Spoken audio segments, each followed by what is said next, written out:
आप आंसर बताएंगे कि फ्रांसीसी ईस्ट इंडिया कंपनी ने पांडिचेरी को किससे अधिकृत किया था। राइट आंसर ऑप्शन में से जाएंगे बीजापुर के सुल्तान से अधिकृत किया था। फ्रेंड ध्यान रखिएगा आप सभी, ऑप्शन में सी राइट आंसर है। क्वेश्चन क्लियर है, ध्यान रखिएगा आप सभी। अगला क्वेश्चन देख लीजिए। अगला क्वेश्चन ये बन रहा है कि दांतों की एक बड़ी हुई छवि दिखाने के लिए दंत चिकित्सकों द्वारा डैश का उपयोग किया जाता है। अगर सिंपल भाषा में कहा जाए कि दांत की एक बढ़ी हुई छवि दिखाने के लिए दंत चिकित्सक द्वारा किसका उपयोग करते हैं,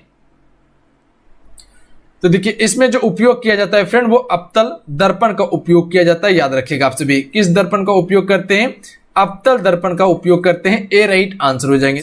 अगला क्वेश्चन देख लीजिए। अगला क्वेश्चन ये बन रहा है कि निम्नलिखित में से कौन सा राजस्थान में पुरुषों की पारंपरिक वेशभूषा है।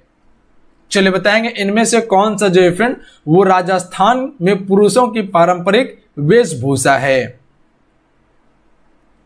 तो इसका राइट आंसर ऑप्शन में जाएंगे उपयुक्त में से सभी। ध्यान रखिएगा क्या क्या है, तो धोती कुर्ता है, अंगरखा है, पगड़ी है। तो ये जो है कि राजस्थान के पुरुषों की पारंपरिक क्या है, वेशभूषा है, यानी कि पहनने और ओढ़ने का चीज है ये। अगला क्वेश्चन देख लीजिए, क्वेश्चन 4। निम्नलिखित में से कौन सा अरेखित पेशी तंतुओं की विशेषता नहीं है। राइट आंसर ऑप्शन में भी जाएंगे ये तंतु आकार में बेलनाकार के होते हैं। ये बिल्कुल जो है कि अरेखित पेशी तंतुओं की विशेषता नहीं है फ्रेंड। तो अरेखित पेशी तंतुओं की विशेषता क्या क्या है, तो वो एक केंद्रीय एकल नाभिक धारण करते हैं, बिल्कुल सही है। वे आंतरिक अंगों में मौजूद होते हैं, ये भी सत्य है। वे प्राकृतिक में अनैच्छिक होते हैं, ये भी सत्य है। तो क्या क्या सत्य है, ध्यान रखिएगा आप सभी। ऑप्शन ए सत्य है, ऑप्शन सी और ऑप्शन डी अरेखित पेशी तंतुओं की विशेषता से संबंधित है, जबकि नहीं है, ये तंतु आकार में बेलनाकार के होते हैं फ्रेंड। तो option number B right answer रहेगा। अगला क्वेश्चन कर लेते हैं फ्रेंड। अगला क्वेश्चन देखिए, काफी अच्छा क्वेश्चन है, काफी इंपॉर्टेंट है आपके एग्जाम्स के लिए। अभिज्ञान शाकुंतलम के लेखक कौन है फ्रेंड, आपसे को पता होंगे। चलिए बताएंगे क्वेश्चन 5 के लिए राइट आंसर क्या होगा। राइट आंसर ऑप्शन में से जाएंगे कालिदास के द्वारा लिखी गई थी अभिज्ञान शाकुंतलम। ऑप्शन में सी राइट आंसर है, याद रखिएगा आप सभी। अगला क्वेश्चन देखिए, निम्नलिखित में से किसे भारत के डायमंड सिटी के रूप में जाना जाता है। तो इसका राइट आंसर ऑप्शन में हो जाएंगे सूरत को, ध्यान रखिएगा फ्रेंड। अगला क्वेश्चन है फ्रेंड कि किस अवध शासक ने भगोड़े मुगल सम्राट शाह आलम द्वितीय को आश्रय दिया था। तो इसके राइट आंसर ऑप्शन में से जाएंगे सुजाऊ दौला ने दिया था, ध्यान रखिएगा आप सभी। सी राइट आंसर रहेंगे। सुजाऊ दौला ने जो फ्रेंड वो उस समय अवध का शासक था, जो कि मुगल सम्राट शाह आलम द्वितीय को श्रेय दिया था, यानी कि रहने के लिए दिया था या उसको बचाया था, ध्यान रखिएगा आप सभी। अगला क्वेश्चन देख लीजिए, निम्नलिखित में से किसे संसद के शेर के रूप में जाना जाता है। तो राइट आंसर ऑप्शन में हो जाएंगे डॉक्टर श्याम प्रसाद मुखर्जी को फ्रेंड संसद के शेर के रूप में जानते हैं हम, ध्यान रखिएगा। संसद का शेर किसे कहा जाता है, तो डॉक्टर श्याम प्रसाद मुखर्जी को कहा जाता है। ए राइट आंसर रहेंगे। अगला क्वेश्चन देख लीजिए, नदी सूक्त मंत्र डैश में है। तो राइट आंसर ऑप्शन में भी जाएंगे ऋग्वेद में है। देखिए फ्रेंड आपको पता होना चाहिए वेदों की कुल संख्या कितना है, 4 वेद हैं। सबसे प्राचीन वेद की बात करें तो ये अपना ऋग्वेद सबसे प्राचीन वेद है। अथर्ववेद सबसे अंतिम वेद है, इसे हम सभी भूत पिशाच जादू टोना का भी वेद कहते हैं। संगीत का वेद कौन सा है, तो आपका सामवेद हो जाएंगे। तो सबसे पहला ऋग्वेद, यजुर्वेद, सामवेद, अथर्ववेद, ये कुल 4 वेद हैं। तो वेद को याद रखिएगा आप सभी। तो नदी सूक्त मंत्र किस में मिलता है, तो ऋग्वेद में मिलता है। अगला क्वेश्चन देखिए, क्वेश्चन 10। निम्नलिखित प्रश्नों में से दिए गए विकल्पों में से संबंधित नाम का चयन कीजिए। जैसे कि 5 पॉइंट सम 1 के लेखक चेतन भगत हैं, उसी प्रकार से द इंडियन स्ट्रगल पुस्तक के लेखक कौन है फ्रेंड। तो फ्रेंड आपको पता होना चाहिए कि द इंडियन स्ट्रगल पुस्तक के लेखक जो हैं वह नेताजी सुभाष चंद्र बोस हैं। तो यहां से 2 क्वेश्चन याद रखिएगा। 5 पॉइंट सम 1 के लेखक कौन है, चेतन भगत हैं, और द इंडियन स्ट्रगल पुस्तक के लेखक नेताजी सुभाष चंद्र बोस हैं। अगला क्वेश्चन देख लीजिए फ्रेंड। अगला क्वेश्चन ये बन रहे कि स्वर्णिम चतुर्भुज किन शहरों से जुड़े हैं। तो राइट आंसर ऑप्शन में जाएंगे दिल्ली, मुंबई, चेन्नई, कोलकाता से जुड़े हुए हैं। तो ध्यान रखिएगा स्वर्णिम चतुर्भुज किन शहरों से जुड़े हुए हैं? तो दिल्ली से हैं, मुंबई से हैं, चेन्नई से और कोलकाता से हैं। सी राइट आंसर रहेंगे। अगला क्वेश्चन है हरे शैवाल डैश के कारण हरे होते हैं। फ्रेंड वीडियो को लाइक करके शेयर जरूर कीजिएगा, आपका एक लाइक मोटिवेशन कराता है। और जो चैनल पर नए हैं चैनल को सब्सक्राइब करने के बाद घंटी को प्रेस कर लीजिएगा, क्योंकि कंप्लीट तैयारी करवाया जाएगा और जितने भी क्वेश्चन दे रहे हैं आपके एग्जाम्स के लिए काफी इंपॉर्टेंट क्वेश्चन है, सारे सिलेक्टेड क्वेश्चन आपको दे रहे हैं। कंप्लीट आप सभी क्लास को जरूर कवर कीजिएगा आप सभी। तो राइट आंसर ऑप्शन में भेजेंगे क्लोरोफिल। ध्यान रखिएगा आप सभी, हरे शैवाल किसके कारण हरे होते हैं? तो क्लोरोफिल के कारण हरे होते हैं। हमें उम्मीद है कि आप सभी को ये क्वेश्चन समझ में आ चुका होगा और क्वेश्चन को गलती नहीं करेंगे फ्रेंड आप सभी। अगला क्वेश्चन है निम्नलिखित में से कौन जीवन की रक्षा और व्यक्तिगत स्वतंत्रता के अंतर्गत दिए गए अधिकारों में से एक नहीं है?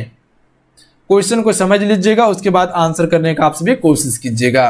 क्वेश्चन क्या कहना चाह रहा है एक बार बता देते हैं। निम्नलिखित में से कौन जीवन की सुरक्षा और व्यक्तिगत स्वतंत्रता के अंतर्गत दिए गए अधिकारों में से एक नहीं है? तो इसका राइट आंसर ऑप्शन में दीजिएंगे मताधिकार है। ध्यान रखिएगा friend, option number D right answer है। कौन सा एक अधिकार नहीं है? तो मताधिकार ये एक अधिकार नहीं है स्वतंत्रता के अंतर्गत। जबकि क्या क्या है? सार्वजनिक फांसी के खिलाफ अधिकार, सुनवाई का अधिकार, शीघ्र परीक्षण का अधिकार, ये सभी स्वतंत्रता के अंतर्गत अधिकार दिया गया है। जीवन की सुरक्षा और व्यक्तिगत स्वतंत्रता के अंतर्गत है।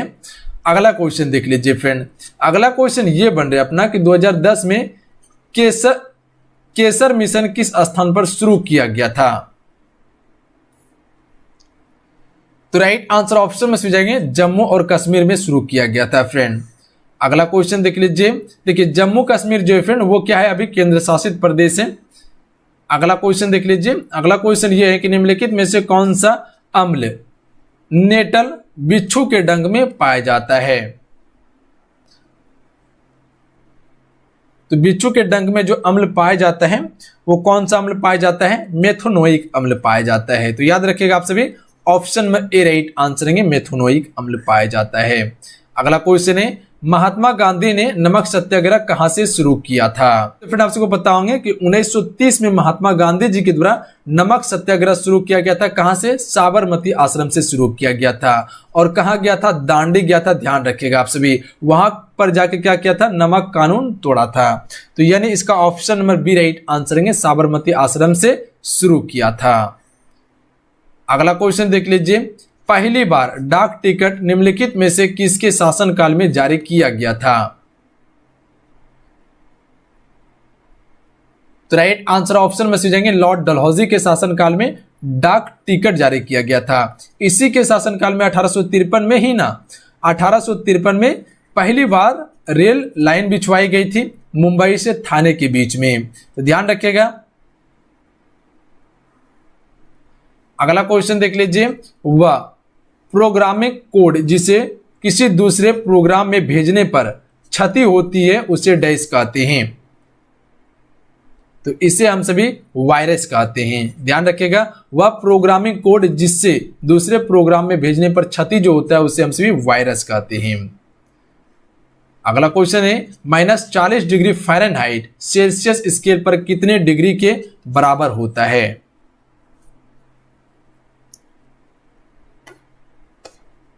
तो राइट आंसर ऑप्शन में से जाएंगे -40 डिग्री के ही बराबर होता है। ध्यान रखिएगा आप सभी। अगला क्वेश्चन है भारत में कितने महारत्न कंपनियां हैं?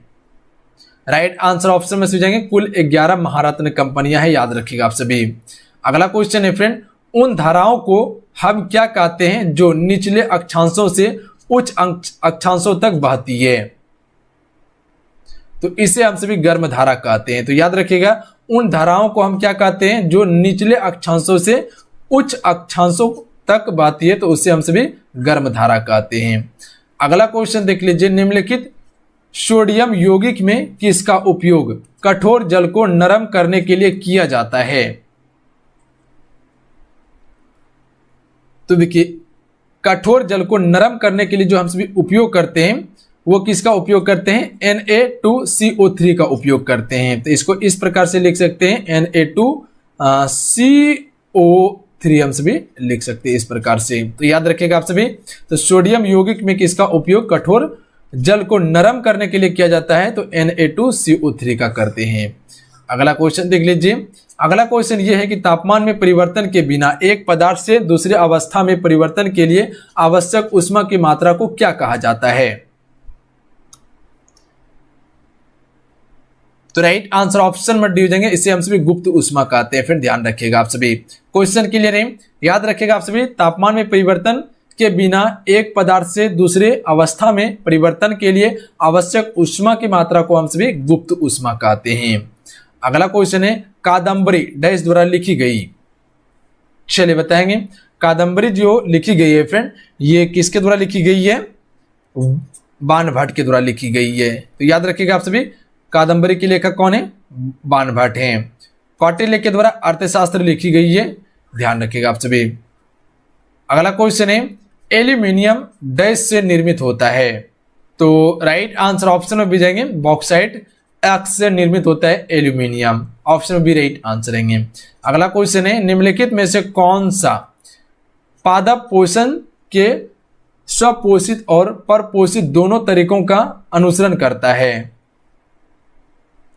तो ये कीटभक्षी करता है। तो याद रखिएगा आप सभी, कौन सा पादप पोषण स्वपोषी और परपोषी दोनों तरीकों का अनुसरण करता है?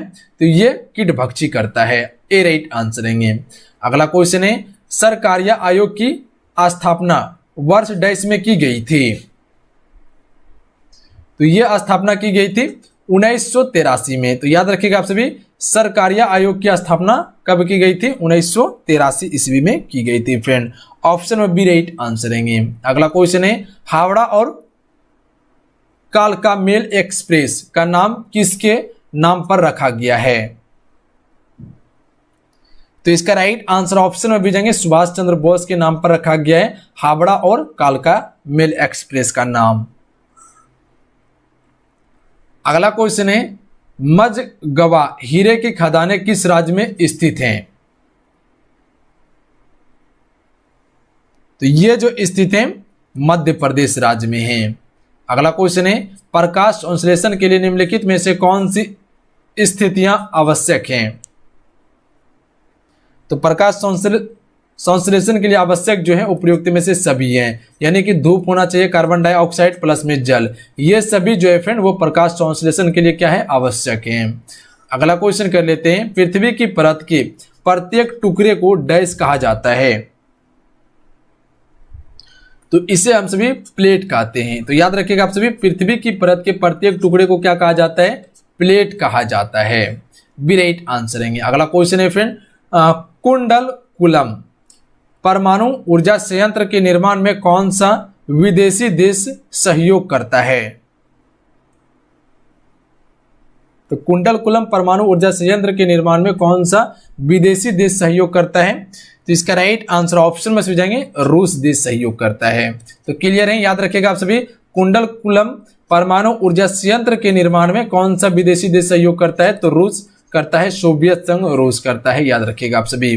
अगला क्वेश्चन देख लीजिए, अंतरिक्ष में जाने वाली भारतीय मूल की पहली महिला कल्पना चावला का जन्म किस स्थान पे हुआ था? तो आप सबको पता होना चाहिए कि अंतरिक्ष में जाने वाली पहली भारतीय महिला जो थी वो कल्पना चावला ही थी, जिसकी जन्म कहाँ हुआ था? करनाल में हुआ था। अगला क्वेश्चन देख लीजिए, निम्नलिखित में से किसने स्वतंत्रता समाचार पत्र की स्थापना की थी फ्रेंड? तो राइट आंसर ऑप्शन में से जाएंगे, मोतीलाल नेहरू ने किया था। अगला क्वेश्चन है, राज्यों में वैधानिक तंत्र की विफलता के आधार पर किस प्रकार का आपातकाल है? तो फिर आपको पता होना चाहिए, आपातकाल की संख्या जो है 3 है, यानी कि 3 तरह का आपातकाल लगाया जाता है। पहला आपातकाल कौन सा होता है? राष्ट्रीय आपातकाल, उसके बाद राजकीय आपातकाल और वित्तीय आपातकाल लगाया जाता है। अनुच्छेद 352 के तहत राष्ट्रीय आपातकाल, अनुच्छेद 356 के तहत राजकीय आपातकाल और अनुच्छेद 360 के तहत वित्तीय आपातकाल लगाया जाता है फ्रेंड। तो याद रखिएगा आप सभी, ये तीनों फैक्ट को। तो क्वेश्चन क्या पूछे गए थे आप सभी से कि राज्यों में संवैधानिक तंत्र की विफलता के आधार पर कौन सा आपातकाल घोषित किया जा सकता है? तो इसका right answer option number D हो जाएंगे। ध्यान रखिएगा, राज्य और वित्तीय आपातकाल दोनों घोषित किया जा सकता है। तो इसका डी राइट आंसर है, राज्य और वित्तीय आपातकाल घोषित किया जा सकता है। अगला क्वेश्चन कर लेते हैं फ्रेंड। अगला क्वेश्चन ये बन रहा है कि बंगाल का कौन सा शासक ब्लैक होल परिक्रम से जुड़ा था जिसमें 146 में से 23 शिकारियों की मृत्यु हो गई थी। आपसे को बताऊंगे कि ब्लैक होल की घटना जो हुई थी वो कहां हुआ था? बंगाल, कोलकाता में हुआ था।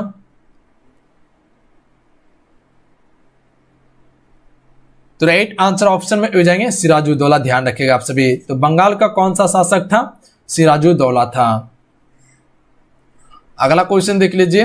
किस संविधान संशोधन के तहत नागरिकों के 10 मौलिक कर्तव्य संविधान में समावेशित किए गए थे? फ्रेंड आपसे को पता होना चाहिए कि अभी कुल जो है वो 11 मौलिक कर्तव्य हैं।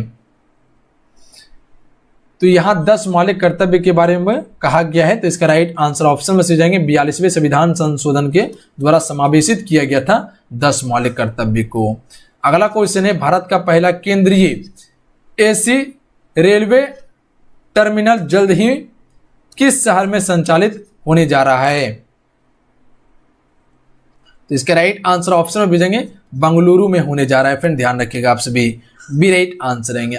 अगला क्वेश्चन है ओवर एज के कारण 36वीं राष्ट्रीय एथलेटिक जूनियर चैंपियनशिप से किसे प्रतिबंधित किया गया था? तो ये जो प्रतिबंधित किया गया था परमदीप मोर को किया गया था। फ्रेंड याद रखिएगा आप सभी, किसे किया गया था? परमदीप मोर को किया गया था। अगला क्वेश्चन है केंद्रीय सूचना और प्रसारण मंत्री प्रकाश जावड़ेकर ने हाल ही में अमृत महोत्सव का उद्घाटन किया। प्रकाश जावड़ेकर का निर्वाचन क्षेत्र कौन सा था? फ्रेंड क्वेश्चन को समझिएगा, क्वेश्चन काफी दमदार है, काफी अच्छा क्वेश्चन है। चलिए बताएंगे इस क्वेश्चन का राइट आंसर क्या होगा। केंद्रीय सूचना प्रसारण मंत्री प्रकाश जावड़ेकर ने हाल ही में अमृत महोत्सव का उद्घाटन किया। प्रकाश जावड़ेकर निर्वाचन क्षेत्र कौन सा है? प्रकाश जावड़ेकर का जो निर्वाचन क्षेत्र है वो कौन सा है? फ्रेंड तो राइट आंसर ऑप्शन में से जाएंगे राज्यसभा महाराष्ट्र है। तो याद रखिएगा आप सभी, सी राइट आंसर रहेंगे। अगला क्वेश्चन कर लेते हैं। अगला क्वेश्चन ये बन रहा है कि जनवरी 2021 में संपन्न ढाका अंतर्राष्ट्रीय फिल्म महोत्सव DIFF में निम्नलिखित में से किसने सर्वश्रेष्ठ फिल्म पुरस्कार जीता है? तो इसमें जो सर्वश्रेष्ठ फिल्म पुरस्कार जीता है वो किसके द्वारा जीता गया है? द रोड टू ईडन के द्वारा जीता गया। फ्रेंड याद रखिएगा आप सभी, सी राइट आंसर रहेंगे। अगला क्वेश्चन है, अगला क्वेश्चन ये बन रहा है कि एक भारत श्रेष्ठ भारत के तहत जम्मू और कश्मीर को निम्नलिखित में से किस राज्य के साथ जोड़ा गया है? तो right answer option number D हो जाएंगे, तमिलनाडु के साथ जोड़ा गया है। तो एक भारत श्रेष्ठ भारत के तहत जम्मू और कश्मीर को किस राज्य के साथ जोड़ा गया है? तमिलनाडु के साथ। अगला क्वेश्चन है भारतीय अंतरिक्ष अनुसंधान संगठन ने हाल ही में देश के किस शहर में अंतरिक्ष स्थिति जागरूकता SSA की गतिविधियों के लिए नेत्र नामक एक नियंत्रण केंद्र स्थापित किया है?